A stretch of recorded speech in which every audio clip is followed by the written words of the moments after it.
Some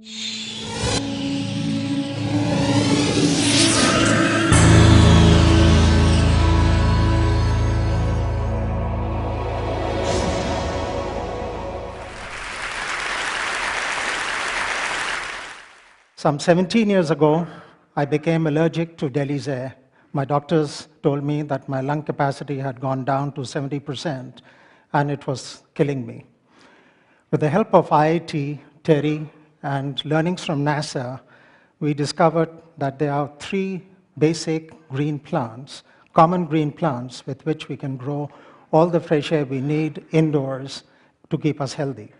We've also found that you can reduce the fresh air requirements into the building while maintaining industry indoor air quality standards. The 3 plants are Areca palm, mother-in-law's tongue, and money plant. The botanical names are in front of you. Areca palm is a plant which removes CO2 and converts it into oxygen. We need 4 shoulder-high plants per person, and in terms of plant care, we need to wipe the leaves every day in Delhi, and perhaps once a week in cleaner air cities.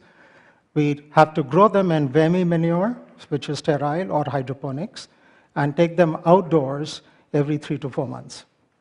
The second plant is mother-in-law's tongue, which is again a very common plant, and we call it a bedroom plant because it converts CO2 into oxygen at night. And we need 6 to 8 waist-high plants per person. The third plant is money plant, and this is again a very common plant, preferably grows in hydroponics. And this particular plant removes formaldehydes and other volatile chemicals. With these 3 plants, you can grow all the fresh air you need. In fact, you could be in a bottle with a cap on top, and you would not die at all, and you would not need any fresh air.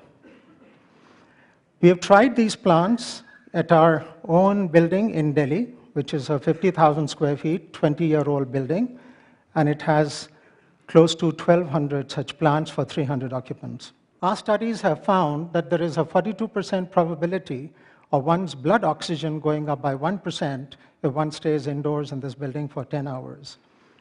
The government of India has discovered or published a study to show that this is the healthiest building in New Delhi.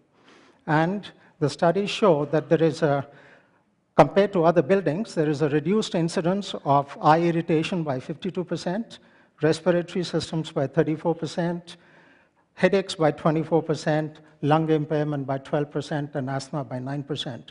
And this study has been published on September 8, 2008, and it's available on the Government of India website.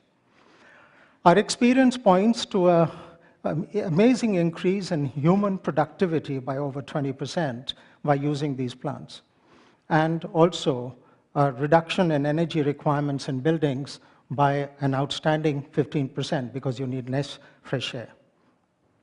We are now replicating this in a 1.75 million square feet building, which will have 60,000 indoor plants.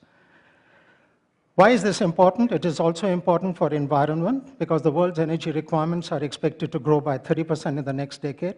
40% of the world's energy is taken up by buildings currently, and 60% of the world's population will be living in buildings in cities with a population of over 1 million in the next 15 years. And there is a growing preference for living and working in air-conditioned spaces. Be the change you want to see in the world, said Mahatma Gandhi, and thank you for listening.